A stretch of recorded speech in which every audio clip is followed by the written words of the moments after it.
Hey everybody, I'm Jack Reeder with Future Pastimes. I'm the designer of the ECAS and Moritani expansion, which is the third expansion for the classic Dune board game, the 2019 Gale Force 9 edition. One of the variants in this expansion is something called Homeworlds, and in this video we're going to be focusing on Planet Richese, which is the homeworld for House Richese. So you're going to put your Richese reserves on your planet out in front of your shield, so everyone can see. And then you're going to have an accompanying Homeworld card. So the Homeworld card has a high threshold side, which gives you an extra advantage as long as you have a certain number of your reserves on your Homeworld. Once you go down below that, you're going to flip it over to a low threshold side. You will lose the high threshold advantage, and they will incur a little bit of a handicap there. Additionally, you can send your forces with your shipping action to someone else's homeworld and attack them there.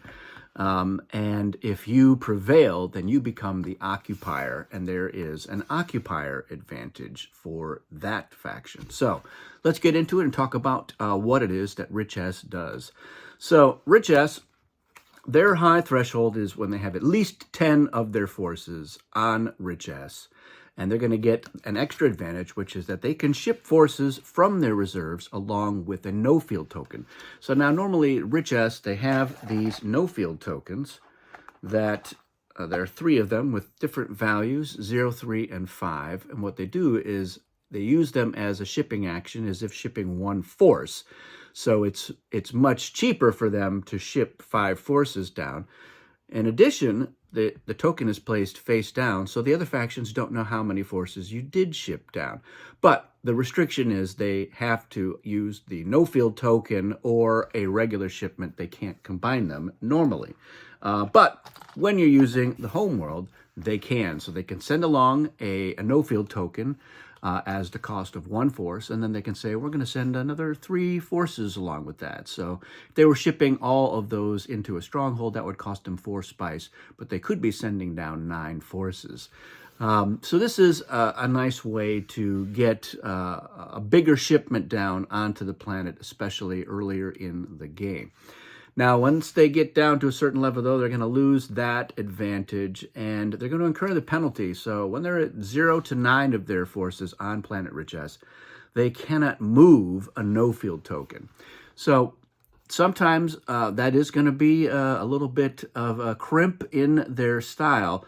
If they were thinking, yes, we're going to ship more cheaply into the stronghold, so just 1 spice, and then move like from Arakeen, go 3 territories to a spice blow, or some other location.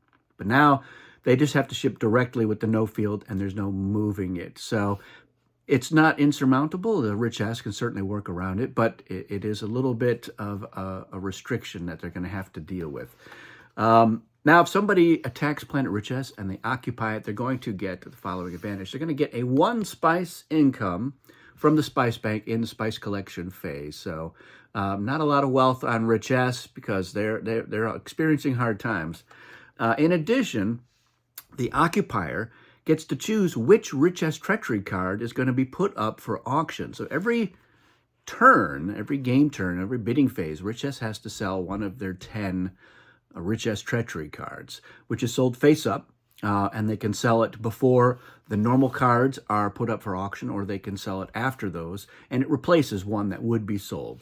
But Richese normally gets to decide what it is that they want to sell based on what they think they're going to make the most spice by selling, or card they want to get into circulation, whether they want to get it or their ally or somebody else. But now that decision is out of their hands. The occupier is going to just say, oh yes, we're going to be selling the Stoneburner this turn. The other thing is that the occupier is going to collect half, rounded down, of whatever that payment is. So normally when Richese sells that card, they get the spice for it, even if the Emperor is in the game. But now their occupier is squeezing them and is going to get some of that spice. So they will undoubtedly want to sell stuff that's going to make a lot of spice, but it just depends. It depends on who it is. The Emperor may want to occupy it so that he can afford to buy the card that he wants. He wants a Karama or the Null Entropy box. So there is definitely incentive for somebody to go and occupy Richese. In some ways, almost a thematic. It was less of an occupation and more of just a devastation. But spoiler alert. So that is how Richese works. I should also point out that when you are at low threshold, every faction gets a boost. They get +1 free revival. So Richese normally has 2. They will get 3 free revival while they're at low threshold. So it's a nice catch-up mechanism there. And then if they're collecting Chome Charity, they'll get an additional spice from the Spice Bank, especially if Chome is in the game. That comes from the bank, not from them. The normal charity still comes from Chome. And then the other thing is that every faction has a home field advantage that is added to their dial. When at high threshold, the Richese is going to add 2 to their dial, and it's also 2 when they're at low threshold for any battles that take place on Richese. And that number, whatever that number it is, also ends up being your losses in a shield laser gun explosion on your homeworld for your native factions that were not dialed in that battle. So it's a little bit of a protection. You're going to lose some forces, but you won't necessarily lose all of them. So that's Richese. It does boost the faction. Some downsides while they're at low threshold, especially if they get occupied, but not terrible. It could be a lot worse. Some other factions give it much worse when they're at low threshold and or when they are occupied. So Richese still has to worry about it, but maybe not as much as some other factions might.